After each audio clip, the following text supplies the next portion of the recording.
Pada video pembelajaran kali ini dalam transformasi geometri, kita akan membahas mengenai translasi.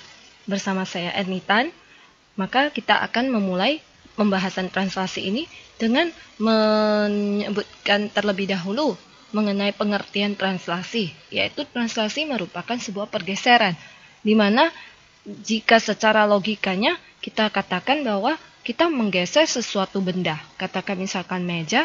Jika kita menggeser sebuah meja, maka meja yang kita geser itu akan tetap berupa sebuah meja. Tidak mungkin akan berubah bentuknya. Maka translasi ini disebut sebagai transformasi isometri, di mana transformasi isometri ini menghasilkan benda yang sama dan sebangun. Nah, pada pembelajaran kali ini kita akan membahas mengenai translasi pada bidang koordinat, yaitu pada bidang dimensi 2. Nah, pergeseran dapat terjadi karena ada jarak dan arah yang kita geser. Sehingga translasi ini dapat dinyatakan dalam ruas garis berarah atau vektor. Nah, jika dituliskan dalam matriks kolom, kita dapatkan yaitu ada unsur A dan unsur B di sini. Nah, A sebagai komponen X pada sumbu horizontal, dan ini merupakan pergeseran ke kiri atau ke kanan, seperti pada sumbu X pada bidang koordinat kartesius. Kemudian B ini sebagai komponen Y pada pada sumbu vertikal, di mana terjadi pergeseran yaitu ke atas dan atau ke bawah. Nah, ini di sini kita akan membahas mengenai pergeseran pada bidang dimensi 2 atau bidang datar.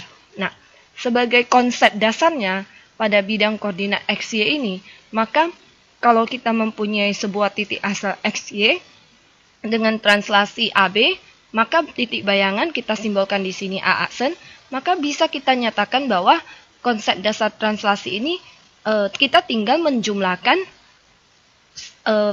koordinat asal dari sebuah titik dengan translasinya, sehingga kita peroleh titik bayangannya yaitu X tambah A dan titik bayangan Y adalah Y tambah B. Nah, ini konsep dasar dari sebuah translasi. Untuk lebih jelasnya kita bisa melihat contoh. Nah, jika kita mempunyai sebuah bidang datar segitiga ABC, maka kalau kita translasikan dengan minus 25, artinya minus 2 dalam hal ini adalah pergeseran ke kiri sejauh 2 satuan dan 5 ke atas. 5 satuan ke atas. Nah, secara konsep dasarnya kita bisa menghitung setiap koordinat dari titik A, B, dan C ini dengan menggunakan penjumlahan tadi, yaitu minus 1 ditambah minus 2 dengan 2 ditambah 5, sehingga kita dapatkan koordinat bayangan A aksen adalah min 37.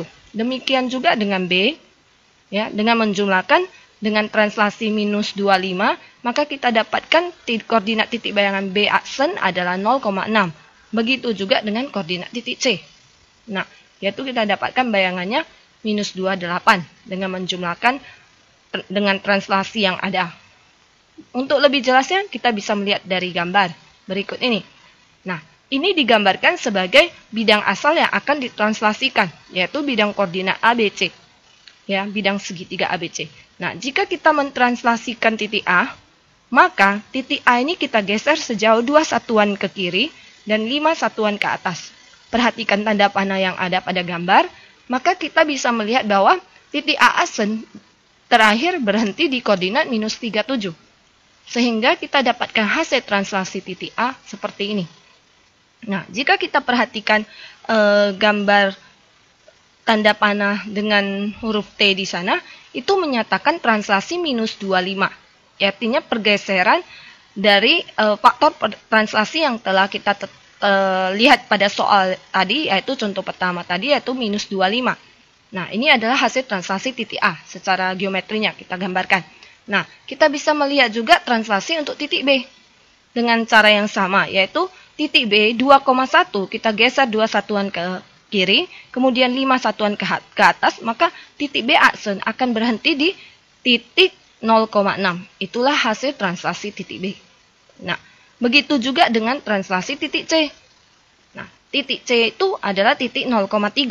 Kita geser 2 satuan ke kiri, 5 satuan ke atas, maka kita dapatkan titik C aksen adalah minus 2,8. Nah, hasil translasi titik C inilah kita dapatkan dengan melihat semua tanda panah yang dibuat pada gambar ada faktor translasinya yaitu T. Nah, itu adalah faktor translasi yang dilakukan terhadap titik A, B, dan C ini. Sehingga kita dapatkan bahwa pergeseran segitiga ABC ini menjadi segitiga A aksen, B aksen, C ini. Ya, A aksen, B aksen, dan C aksen ini seperti itu hasilnya. Nah, ini secara gambarnya. Perhitungan tadi sudah dijelaskan. Nah, apakah selain bidang datar kita bisa menggeser garis ataupun kurva yang lain? Tentu bisa. Kita bisa melihat contoh kedua ini. Nah, misalkan kita mempunyai garis X tambah 2Y kurang 4 sama dengan 0. Kita akan mentranslasikan dengan minus 2, 3. Maka kita gunakan konsep dasar dari translasi. Jika kita perhatikan bentuk ini, maka kita bisa membuat dua titik bayangan X aksen dan Y aksen seperti ini. Ya. Nah, kemudian dari soal yang ada, berarti A dengan B kita adalah minus 2 dan 3. Sehingga kita dapatkan bahwa X aksen itu adalah X dikurang 2 dan Y aksen itu adalah Y ditambah 3. Kemudian dari dua persamaan ini kita bisa mendapatkan X sama dengan X aksen ditambah 2, Y sama dengan Y aksen dikurang 3.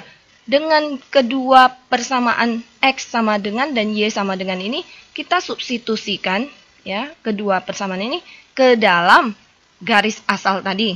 Sehingga semua variabel X kita gantikan menjadi X aksen tambah 2 dan variabel Y kita gantikan dengan Y aksen kurang 3 sama dengan 4. Karena kita akan menentukan bayangannya.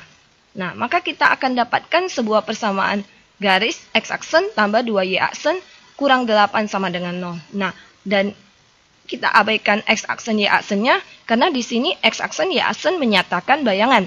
Sehingga kita dapatkan bayangan hasil translasi garis tersebut adalah X tambah 2Y dikurang 8 sama dengan 0. Nah, beginilah mengenai proses dari sebuah translasi. Dengan bentuk-bentuk kurva yang lain juga konsep dasarnya tetap kita laksanakan, yaitu dengan menjumlahkan faktor translasinya. Semoga bermanfaat. Terima kasih.